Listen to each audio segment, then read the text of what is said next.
بسم اللہ الرحمن الرحیم، السلام علیکم۔ دنیا کے سب سے بڑے مسئلے اور خاص کر عالم اسلام کا سب سے بڑا مسئلہ غزہ، اس پر بات کریں گے کہ غزہ کے حوالے سے کیا ڈیولپمنٹ ہوئی ہے اور مستقبل میں آئندہ کیا ہو سکتا ہے۔ ابھی تک جو ڈیولپمنٹ ہے، آپ کو معلوم ہے کہ ڈونلڈ ٹرمپ نے اس حوالے سے 20 مدعا کی ایک منصوبہ پیش کیا تھا اور اس پر انتظار تھا کہ حماس کی طرف سے اس پر کیا جواب آئے گا، کیا رد عمل آئے گا۔ ذرائع کے حوالے سے ذرائع نے حماس کے حوالے سے اس کے کچھ نکات پر تحفظات پیش کیے تھے، لیکن حماس کا اس پر باقاعدہ طور پر اس پر بیان جاری نہیں ہوا تھا، نہ باقاعدہ اس پر ان کا موقف سامنے آیا تھا۔ ابھی اس پر جو ہے حماس کا موقف آیا ہے سامنے، تو ان میں جیسے ہم نے پہلے بھی کہا تھا اور پوری میڈیا تقریباً ان چیزوں پر بات کر رہی تھی، جو ذرائع سے حماس کی سے وہ خبریں آ رہی تھی کہ ان پر چند نکات پر ان کا تحفظات ہیں، لیکن ڈونلڈ ٹرمپ نے اتوار کے دن تک کا ٹائم دیا تھا اور یہ الٹیمیٹم دیا تھا کہ اگر وہ مانتے ہیں، اس پر دستخط کرتے ہیں تو ٹھیک ہے، نہیں تو وہ ایسا برا حشر کریں گے کہ کسی نے ابھی تک نہیں دیکھا ہوگا، یعنی غزہ کو تباہ و برباد کر دیں گے۔ مطلب آسان اگر اس کا مطلب سمجھے تو یہ ایکسپیکٹ کیا جا رہا تھا۔ اسلامی ممالک نے بھی اس پر جو ہے ڈونلڈ ٹرمپ کے منصوبے کو خوشائن قرار دیا تھا، پاکستان نے بھی خوشائن قرار دیا تھا، لیکن جو ڈونلڈ ٹرمپ نے جو نکات جب پیش کیے، جب وہ سامنے لائے، تو اس پر پھر عرب ممالک اور پاکستان نے بھی اس سے دوری اختیار کی کہ ان میں جو ہے چند نکات جو ہے اس میں یا بعض نکات اس میں تبدیل کیے گئے۔ تو اب حماس کی جانب سے بھی تقریباً وہی سیم رد عمل آیا ہے، لیکن انہوں نے اس منصوبے کو کلی طور پر ریجیکٹ بھی نہیں کیا، کہ مطلب کمپلیٹلی اس منصوبے کو ریجیکٹ بھی نہیں کیا، اور اس میں بعض نکات پر جو ہے اپنے تحفظات کا اظہار کیا ہے، اور اس پر غور و خوض کے لیے اور اس پر بات چیت کے لیے، مذاکرات کے لیے جو ہے ایک اپیل آپ کہہ دیں یا اپنا موقف، اپنا پیغام آگے پہنچا دیا ہے۔ وہ قطر کے تھرو انہوں نے اپنا جواب یا اپنا موقف جو ہے وہ سامنے رکھ دیا ہے۔ ان میں بنیادی جو چیزیں ہیں اس پر انہوں نے رضامندی ظاہر کی ہے، جو اس کا اب ہم کہتے جو بنیادی وہ ہے یا اس کی روحانی یا روح کہہ لے اس جنگ کا، تو اس میں جس کے لیے اسرائیل نے غزہ تک پہنچ گئے کی فوجیں، اور ڈونلڈ ٹرمپ بار بار جو مطالبہ کر رہے ہیں، جو بات کر رہے ہیں کہ یرغمالیوں کو رہا کیا جائے، تو سب سے پہلی بات تو یہ ہے کہ انہوں نے جنگ بندی پر بھی رضامندی ظاہر کی ہے، لیکن ان میں زیادہ تر چیزوں پر مشروط رضامندی ظاہر کی ہے۔ مطلب جنگ بندی تب ہوگی، دوسری طرف سے بھی جنگ بندی ہوگی، تو جنگ بندی پر بھی رضامندی ظاہر کی ہے، اور جو یرغمالی ہے ان کے پاس، جو حماس کے پاس جو اسرائیل کے یرغمالی ہے اور جو لاشیں ہیں، ان کی حوالگی کے حوالے سے بھی رضامندی ظاہر کی ہے، اور کافی چیزوں پر انہوں نے رضامندی ظاہر کی ہے، لیکن بعض نکات جو ہے، خاص کر جو ٹرمپ نے کہا تھا کہ وہ ہتھیار ڈال لیں، تو اس پر بھی انہوں نے جو ہے ان کا مطلب اس کے ساتھ اگری نہیں ہے۔ یہ مشروط طور پر انہوں نے اس کے ساتھ اتفاق کیا ہے، مشروط طور پر ایسے کہ مطلب ڈونلڈ ٹرمپ نے کہا تھا کہ یہ ہتھیار ڈال لے اور سرنڈر کر لے، جو اسرائیل کا بنیادی طور پر ڈیمانڈ ہے، لیکن اسرائیل اور امریکہ کے اس وقت ان کی دونوں کی بات ایک ہی بات ہے۔ تو اب جو ہے انہوں نے حماس نے کہا ہے کہ وہ ہتھیار جب یہاں پر غزہ میں یہاں کے مقامی لوگوں کی ڈیموکریٹس حکومت بنے گی، ان کے حوالے کرنے پر رضامندی ظاہر کی ہے۔ حالانکہ ٹرمپ نے جو اس کا 20 نکاتی ایجنڈا ہے، اس میں یہ بھی تھا کہ غزہ میں وہاں سے اسرائیلی فوجیں نکل جائیں گی، حالانکہ اس میں بھی مسئلہ ہے، جو نکلنے کا عمل ہے اس میں بھی تضاد بھی ہے اور وہ کلیئر نہیں ہے، لیکن ڈونلڈ ٹرمپ کے مطابق یہاں پر ایک ٹیکنوکریٹ حکومت ہوگی، ڈونلڈ ٹرمپ اس کے سربراہی کریں گے، نگرانی کریں گے، اور انگلینڈ کے برطانیہ کے سابق پریزیڈنٹ ٹونی بلیئر جو ہے وہ بھی اس میں شامل ہوں گے. تو انہوں نے اس پر بھی اعتراض کیا ہے کہ یہاں پر بیرونی قوتوں کو یا بیرونی طاقتوں کو، بیرونی لوگوں کو، غیر فلسطینیوں کو یہاں کا نظم و ضبط جو ہے وہ حوالے نہیں کیا جائے گا، بلکہ اس کے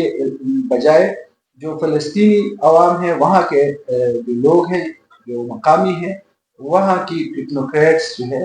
ان کے حوالے جو ہے غزہ کا نظم و ضبط جو ہے ان کے حوالے کیا جا سکتا ہے، اور اس پر حماس بھی انہوں نے ظاہر کی. اور اگر ہتھیار بھی ڈالیں گے تو بھی جو وہاں پر جو مقامی فلسطینی جو ٹیکنوکریٹس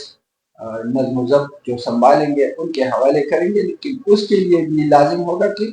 اسرائیل وہاں سے اپنی فوجیں نکال دے. جب تک ان کی فوج وہاں پر موجود ہوگی تو یہ ہتھیار ڈالنا ان کے لیے میرے خیال میں یہ نہیں ہوگا، کیونکہ ہتھیار یہ آخری آپشن ہوتا ہے سرنڈر. جب کچھ بھی نہیں بچتا تو بندہ ہتھیار ڈالتا ہے. ابھی تک حماس جو ہے وہ خود کو اس پوزیشن میں نہیں سمجھتی، بلکہ وہ اس وقت بھی ایک قسم سے فائٹ کر رہی ہے اسرائیلی فوجوں کے خلاف. اور اب تک جو ہے اب بھی آج بھی غزہ میں بمباری ہوئی ہے اور اس میں 200 لوگ اس میں شہید ہو چکے ہیں. مطلب ابھی تک ان کی بمباری رکی نہیں ہے، حالانکہ ٹرمپ نے کہا ہے کہ آپ جو ہے بمباری روک دیں. تو ان چیزوں پر جو ہے مطلب جن چیزوں پر اعتراضات ہے، تحفظات ہے، یا حماس رد و بدل کے حوالے سے اس میں اپیل کر رہی ہے، تو ان میں جو ہے یہ چیزیں شامل ہیں. اس کے علاوہ جو ہے کہ بیرونی فوجی وہاں پر مطلب نظم و ضبط جو جیسے میں نے کہا کہ وہاں پر نہیں ہوگا، اختیار جو ہے وہ بیرونی لوگوں کے پاس نہیں ہوگا. اور اس کے علاوہ اگر میں آپ کو اس سے ہٹ کر یہ بات بتاؤں کہ ہم پہلے بھی یہ کہہ چکے ہیں کہ حماس اس پوزیشن میں اس وقت اس پوزیشن میں بھی نہیں ہے کہ اس منصوبے کو مکمل طور پر ریجیکٹ کر لیں، کیونکہ اس کے بعد جو ہے انتہائی خطرناک ان کے ارادوں سے لگ رہا ہے اسرائیل اور امریکہ کے. تو یہ بھی ایک اچھا فیصلہ ہے. اب بھی جو ہے اسلامی ممالک بھی اس کو اچھی اس سے دیکھتے ہیں نظر سے کہ یہ ایک میچور فیصلہ ہے، کیونکہ اس وقت حالات جو ہے اس قسم کے نہیں ہیں کہ یہ مغربی فوجوں کا، اسرائیل کا، امریکہ کا اس طرح سے مقابلہ کیا جا سکے. حالانکہ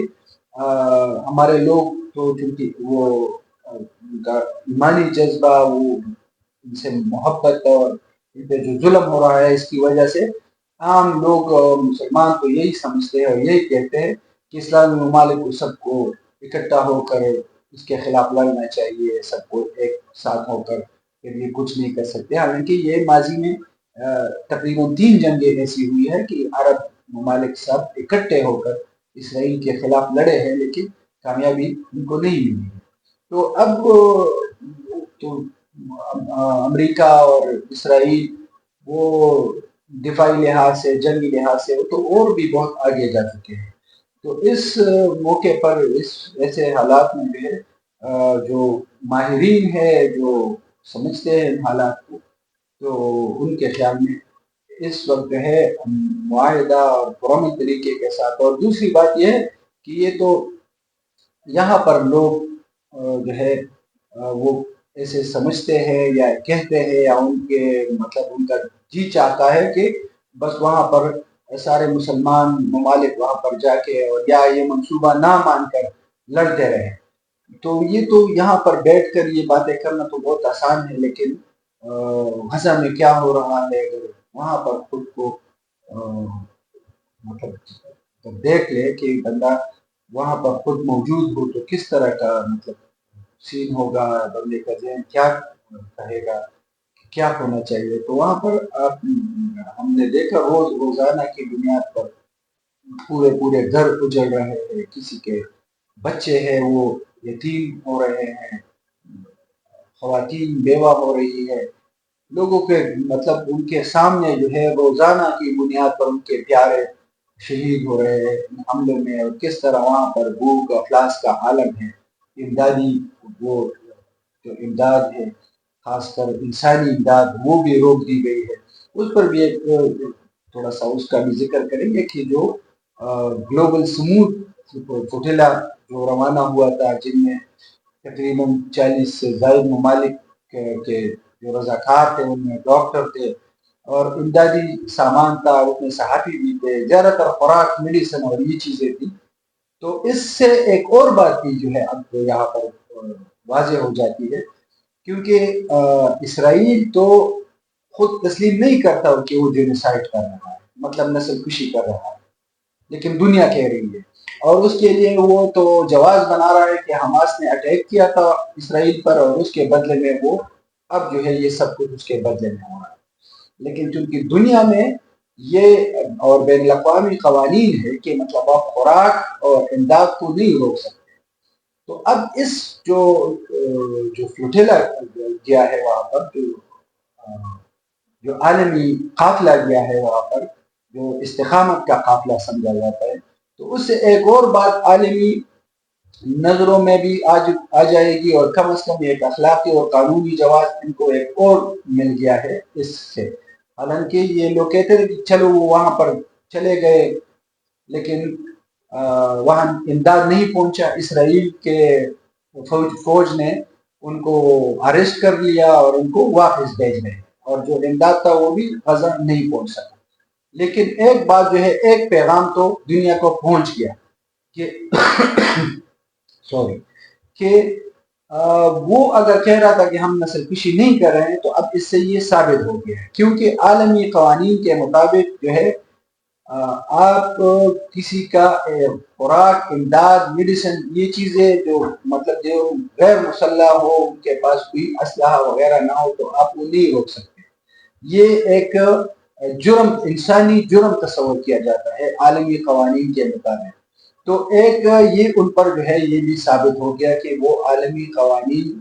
کے خلاف جا رہا ہے، حالانکہ وہ کب سے جا رہے ہیں، لیکن یہ چیزیں جو ہے مزید وہ سامنے آ رہی ہے، جو ان کی جینوسائیڈ، جو نسل کشی کے ان پہ مہر لگتی ہے کہ وہ نسل کشی کر رہے ہیں وہاں پر مسلمانوں کا، کیونکہ پہلے ان کا جواز یہ تھا کہ حماس نے اسرائیل میں کارروائی کی ہے، اس لیے ہم ان کے خلاف یہاں پر آئے ہیں، لیکن جو وہاں پر بے گناہ معصوم لوگ ہیں ان کا امداد روک کر انہوں نے ثابت کر دیا ہے کہ وہ جینوسائیڈ کر رہے ہیں، اور اب یہ دنیا تسلیم کر رہی ہے کہ واقعی یہ امداد روک کر انہوں نے ثابت کیا ہے کہ وہ جینوسائیڈ کر رہے ہیں۔ تو اس سے یہ ایک کم از کم بات نکلی ہے، یہ جو ہے حالانکہ اس کی دوسری مطلب جو وہ ہے اینگل، ایک تو یہ کہ قانونی طور پر پہلے سے بھی وہ غیر قانونی کام کر رہے ہیں، عالمی قوانین کو وہ اپنے اس میں نہیں لاتے، اور یہ جو ہے مزید ثبوت آ رہے ہیں۔ اس سے اگر پریکٹیکلی ہم لے کے یہ بھی سے لے کے کچھ نہیں ہوتا، ایک میسج چلا جاتا ہے، ایک پیغام چلا جاتا ہے، لیکن اس وقت تو ویسے بھی اسلامی ممالک اس پوزیشن میں ہے ہی نہیں کہ وہ عملی طور پر جو ہے اس کو روکے۔ تو یہ کم از کم ایک سمبالک وہ ہے، میسج ان کو عالمی دنیا کو پہنچانا ہوتا ہے، تو وہ کم از کم وہ ایک میسج عالمی دنیا کو اس سے ایک میسج کنوے ہو گیا ہے کہ وہاں پر نسل کشی ہو رہی ہے، اور یہ اس کا بہت بڑا ثبوت ہے۔ باقی ان چیزوں سے کچھ نہیں ہوتا، اگر کچھ ہوتا ہے یا اس دنیا میں اگر ہم دیکھیں موجودہ وقت میں، ماضی میں بھی دیکھیں، تو سب کچھ طاقت، جس کے پاس طاقت ہوگی وہ اگر ظلم کرنا چاہے تو ظلم کر سکتا ہے، اگر ظلم کو روکنا چاہے تو ظلم کو روک سکتا ہے۔ تو اس وقت مسلمانوں کی کیا حالت ہے، کیا وہ ظلم کو ہم نہیں کہتے کہ کسی پر ظلم کرے، لیکن اس پوزیشن میں ہے کہ وہ ظلم کو روکے، تو آپ خود اس کا جو ہے فیصلہ آپ کا ہے، آپ سننے والے۔